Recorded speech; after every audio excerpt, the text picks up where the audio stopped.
Bonjour les amis, je vous propose ma réflexion et méditation pour le 21 janvier 2026, élaborée spécifiquement à partir des textes liturgiques du jour.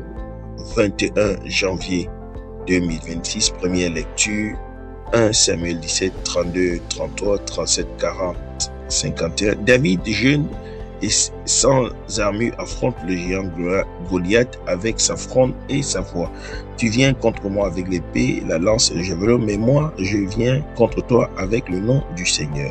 Psaume 143, 144. Béni soit le Seigneur, mon rocher, lui qui sauve son serviteur. L'évangile Marc 3, verset 1 à 6. Jésus dans la synagogue, un jour de sabbat, guérit un homme à la main paralysée. Il demande, est-il permis le jour du sabbat de faire le bien ou de faire le mal, de sauver une vie ou de tuer?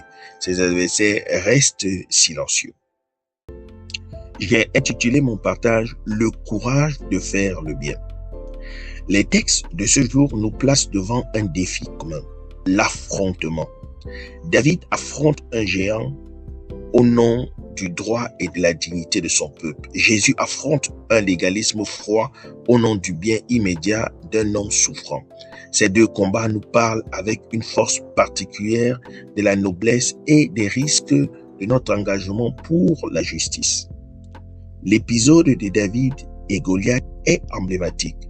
Le géant représente tout ce qui, dans notre société, écrase, intimide et nie le droit des plus faibles. L'injustice systémique, la corruption, la puissance abusive, le cynisme. David, quant à lui, refuse les armures conventionnelles, les stratégies purement humaines ou défaitistes.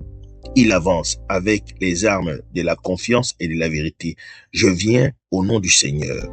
Pour nous, c'est une invitation à ne pas nous laisser impressionner par les géants que nous rencontrons.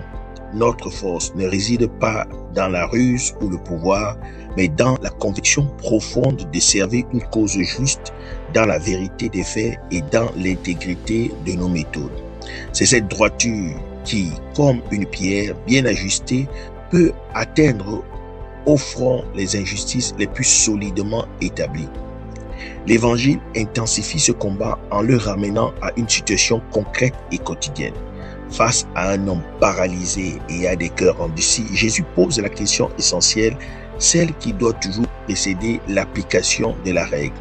Est-il permis de faire le bien ou de faire le mal, de sauver une vie ou de tuer? Ce n'est pas une question théorique, c'est le critère ultime de nos décisions professionnelles. Quand la procédure, l'habitude ou la peur du regard d'autrui nous pousse à retarder, à ignorer ou à refuser un acte juste et bon, nous choisissons en réalité de faire le mal par omission. Agir avec justice exige souvent le courage de rompre avec l'attentisme, de prendre le parti du bien, de sauver une situation, une dignité, une paix, même si cela dérange l'ordre établi.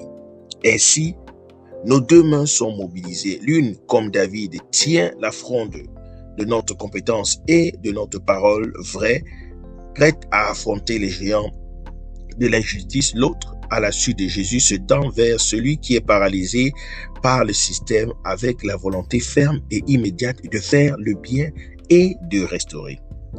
Puissions-nous, en ce jour, recevoir la force de David et la clarté de Jésus, qu'il nous donne le courage de défendre les faibles contre les géants et la sagesse de toujours préférer dans nos choix quotidiens l'action qui fait le bien à l'immobilité qui laisse faire le mal. C'est mon souhait, ma prière pour vous tous et pour moi-même.